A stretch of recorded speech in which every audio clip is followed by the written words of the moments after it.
Charlotte couldn't stop watching him. Rain poured across the rig in silver sheets, while alarms echoed through the night, but Wade Mercer stood in the center of the chaos like he'd been born for it. Shirtless, tattooed, completely in control, the massive pipe wrench looked almost small in his hand as he pointed toward the drill floor, barking orders over the storm. "Shut the choke line! Kill pressure now! Move!" And every man on that rig moved the second Wade spoke. Charlotte stood frozen near the edge of the platform in her rain jacket and hard hat, heart pounding for reasons that had absolutely nothing to do with the emergency. God, he was beautiful, not polished, not clean, not the carefully manicured kind of handsome she grew up around.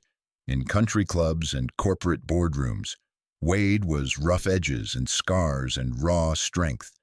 The muscles in his arms flexed hard beneath layers of black ink every time he tightened his grip on the wrench.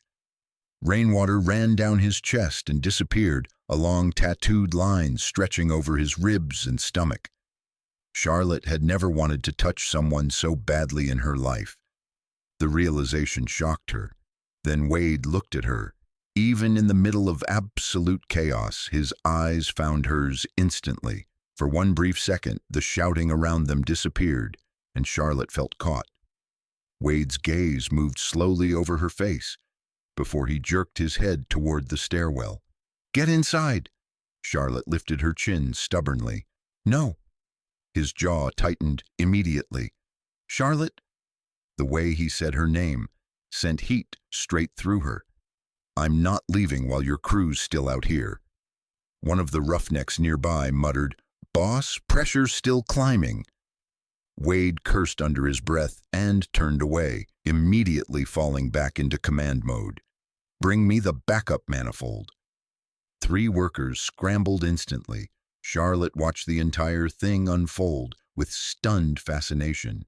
Nobody questioned him. Nobody hesitated. This wasn't fear. It was trust. Because every person on this rig believed Wade Mercer would drag them through hell himself if he had to. And judging by the scars covering his body, he probably already had. Suddenly, the platform lurched violently beneath them. Charlotte lost her footing. A strong hand grabbed her instantly. Wade pulled her hard against his chest before she hit the deck. The world seemed to stop. Rain soaked through her clothes as she stared up at him breathlessly. Up close, he looked dangerous in a way that made her pulse race uncontrollably. Water dripped from dark hair beneath his hard hat. His chest rose heavily with each breath, inches from her own body. The heat of his skin beneath the cold rain nearly wrecked her. "You trying to get yourself killed tonight?" he growled. Charlotte swallowed hard. "You caught me." Wade stared at her for a long second too long.